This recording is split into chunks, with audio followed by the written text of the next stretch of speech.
باد تورات رو میشکسته باشد یا نه؟ چی؟ یک مثال. باد باد به اتفاق علما طهارت میشکنه، لیکن شما اگر مستحب در نظر داشته باشید به دیگه گپ. باد این به اجماع علما طهارت میشکنه و همین طهارت شکننده طهارت رقم یک همین باد است خیر. یا مستحب در نظر دارید؟ نه مثال اگر تورات داشته باشه، مثال اگر باد باید مثال دامون صورت چیکار کردن در کار، مثال دست رو کردن در کار یا پول تورات کردن در کار اصلا با همون دستور طهارت است برادر، و استنجا طهارت نیست و استنجا پاک شدن از نجاست است. و وظیفه هر یک کافر و مسلمان است. کدام کافر اگر حاجت خانه دارد استنجا نکره میبرد؟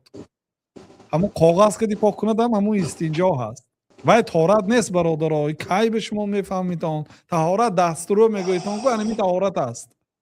دستور نه فقط دست، دهان، بینی، رو، دست تا اورنج، دستی راست بعد دستی چپ تا اورنج، بعد ماسک کشیدنی سر، بعد شستنی پای راست و چپ. همین طهارت است. باد همین میشکند اما استنجا را نمیشکند. و استنجا فقط در حالت قضای حاجت، پیشاب یا اینکه نجاست، در همون حالت و استنجا کرده میشد. باد با حاجت ندارد.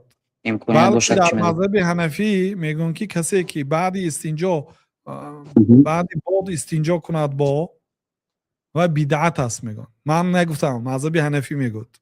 خونتون کتاب باید مردم و طهارت نیست و استنجا.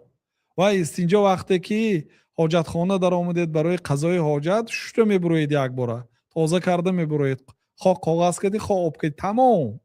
و طهارت نه. وقتی نماز کشید طهارت سر میکنه از دست.